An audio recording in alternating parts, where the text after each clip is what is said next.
Ooh, what's going on, guys? Duelim here, back again with another video. And today, we've got Cosmic Crucible Season 8, my defense for week number 1.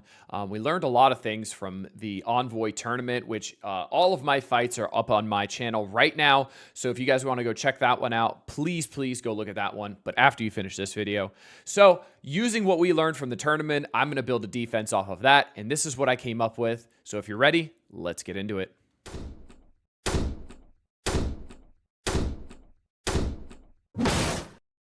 Coming into room number 1, we've got Infinity Watch, and as a reminder, we do have the room rules called Field Medic. So on turn, clear vulnerable from self and heals 20% of max health for each vulnerable effect removed this way. So essentially, this is going to make Infinity Watch just tankier. This is going to make them heal more. Pretty much every team that goes into them is going to put a bunch of vulnerables out there. Obviously, Eternals has a Skirmisher in Cersei, usually a Raider in Icarus. So that's putting a lot of vulnerables. BTS is a Skirmisher. Also, Pegasus has a lot of Raiders as well. So it's going to cause a lot of tankiness from Infinity Watch that I think people won't be expecting. And it's also going to make them last a little bit longer. So be even more of an efficiency sink than we're used to. Unfortunately, I don't really see any teams being in here that Cabal still can't take out, because Cabal just goes so fast that the enemies can't take their turn to clear the vulnerable, to make it so the passive effects from Iron Patriot passive that wouldn't affect Super Scroll or anything like that. I don't think that'll ever be a thing, unfortunately. So I'm sticking with Infinity Watch because it's a low budget option that I think will still take at least a Pegasus and still not get the best scores. So that's why I'm going to stick with Infinity Watch in room 1. Coming into room number 2, we've got the Blood Transfusion room. On turn, gain bleed. With bleed, gain 5% damage per bleed. When applying bleed, gain defense up. So most of these characters apply bleed. Black Cat, Noir, and Ghost Rider Robbie apply a bunch of bleeds. So I'm going to be feeding into that. And also, I know things counter this, right? There's New Warriors Lizard that counters this super well. But New Warriors relies on putting a lot of bleeds out there. And what do bleeds do for this team? Bleeds give 5% damage per bleed. So if you put a bunch of bleeds on Robbie and you can't end up killing him, and he takes a turn with 12 bleeds on him, guess what? He's going to have 60% extra damage. And a G19 3-Diamond Robbie for me is going to absolutely destroy him. Same thing with Black Cat. A 7/7 Black Cat using a special rebound chaining, hitting like a freight train. I think people are going to underestimate this, and this is going to be a tough room to take down because the damage is not going to be what people are expecting. So that's why I'm going to be running this. Unfortunately, Mercs for Money would be the best team in here by far, but we don't have Mercs for Money yet. And honestly, until we get the leaderboard payouts for Old Man Logan, I don't think they're going to be worth putting on defense, because Old Man Logan will be at 5 yellow, 0 red, and I think he's just going to get absolutely deleted by our characters who have 3 diamonds, and I think New Warriors will still be able to destroy that. Once you Firestar ult, he's going to get absolutely worked, so I don't think there is a need to put that on defense right now. That's why I'm going to be running SD with Noir. Coming into room number 3, we're going to stick with the Extreme with Rogue. We can run normal ISOs here because, remember, we don't need Raiders on everybody to clear, just like in Full House from the last season. This room is double tap, so this is going to help Nightcrawler do a little bit more things on successful hit. If target has exposed, perform a basic attack against that target. So it's essentially an extra ping on anybody who has exposed. And Nightcrawler's mechanic, I believe he clears a negative effect every time he hits somebody with exposed. So that does some pretty good damage after a while. Also, Nightcrawler being as big as most everybody has him, he is going to keep hitting over and over again on this and get those double taps, which is really nice. This team is still solid, still really good. You can run this team elsewhere, but it's going to change up your defense a lot. Another option for this, honestly, just treat it like a blank room. Put a pretty good defense in here and call it a day. There's not really many other options. I don't think it's worth putting Super Scroll in here because Super Scroll is way better in either room 5 or room 6. So I don't think it's worth it trying to force the exposed mechanic if it's not with the Extreme Rogue in here. Coming into room number 4, we have Under the Weather, and this is going to be all characters on turn, clear all negative effects from character. On turn end, gain defense down, offense down, slow, and disrupted. So remember, the test server, when we were playing the Envoy tournament, had all even accounts 7-7. So Spider Society looked way better than they really are. But Spider Society is still a good choice here. And because I dropped the Noir and used that in room 2 with SD, I'm using a Cap America Sam because he is going to give extra speed when he ults to everybody because everybody here is skill.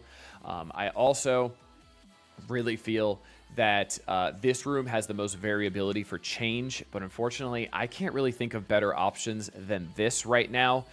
So I'm going to be sticking with this because this is still a really good team, even at 2.2, 2.1 million. This team still can be underestimated and suck efficiency. I took my live server MOE into a Spider Society, and it was like a 600k punch down, and it still took a lot of turns. It was like an 8355.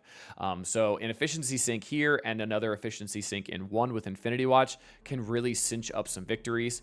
Now we're going to get to rooms 5 and 6 where you're actually going to get some defensive wins. Coming into room number 5, that's right, Superior 6 with Vulture.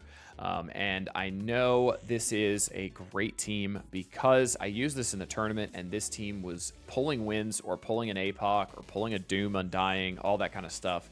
So in this room, villain characters on spawn gain revive once at 50% max health. So essentially they have a revive once. Also, even if you sack this room, they will still have revive when you come back in. I don't know if this is a bug or if this is intended, but they will still have revive. So even after sacking this room and coming back in, it is not an easy fight. This is not a straightforward, woohoo, we're going to clear it. It's just a sack and then we're good. This room still sucks. So this is going to take a big team. This is going to take a Super Scroll of your own. This is going to take an APOC, Doom, Undying comp of your own to take this out effectively. So that's why I'm going to be running Superior 6 in room number 5. Other options you have, obviously, the best villain in the game that's not named Mephisto is Super Scroll. He gets a free revive in here, right? So that's another option. You could throw a Super Scroll in here. Honestly, Super Scroll with Vulture, or Super Scroll with Superior 6 over Vulture could be absolutely disgusting as just an absolute full stop room that you don't want them touching whatsoever. But I feel like spreading it out a little bit more and not putting all my eggs in one basket is the better option for me. But Superior 6 with Super Scroll is another great option that you guys can use here. But you'll see where I'm using Super Scroll in room number 6. Coming in to room number 6, we have Supercharged, and this is all characters after using an ultimate ability spread all positive effects to adjacent allies. Ultimate abilities cost 2 less ability energy. And here is the room I am running. I ran this in the tournament as well. I did end up switching out the Thanos for an Omega Red, but I think Omega Red can have some uses elsewhere, especially when Merch for Money comes out. Having that trauma ability block is going to be really, really nice. So here's the team I'm going to be running. Black Knight, he will ult turn 1. He is also a pre-taunt. He's a tank. He's G19 for me. Cap America, he puts deflex out there. Really screws with people on initial attacks because, like, if you throw a Void Knight in here, guess what? Void Knight might not flip everything because of deflex. Cap America, also just a tanky character. He's going to ult again. He's going to give more positive effects to everybody. Dormammu, a revive. Duh. Also, he's going to ult turn 1. He's a ticking time bomb. If he ults, you pretty much lose.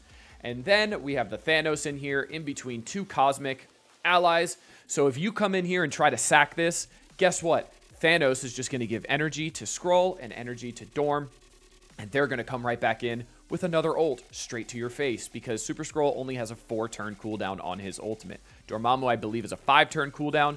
So if they do come in here and a full team wipes, Dormammu is still going to get to ult turn 1 next time. So that is why I have this room in here. Super Skrull, kind of a no-brainer, honestly. I also put Fortifier on these 2 on the side here because they're going to be the ones that are soaking up all the damage. I really, really don't think the ISO matters on Thanos. Live server, I'm probably going to end up putting Raider on him just in case he does end up taking a turn and he can somehow get to his ult. He's going to do some big damage because I think I have 1 Diamond G18 level 100 on him. Super Scroll, the main threat here, obviously. Dorm giving those, giving the rebalance ult, and then also the revives to everybody makes this room an absolute nuisance. Yes, you can Cabal this, but when Mercs for Money comes out fully, it's going to be really hard to pick who you need to Cabal. Is it going to be this, or is it going to be Mercs for Money? So, that's going to be my defense. I hope you guys enjoyed, but until next time, this has been Duelum. Later, y'all.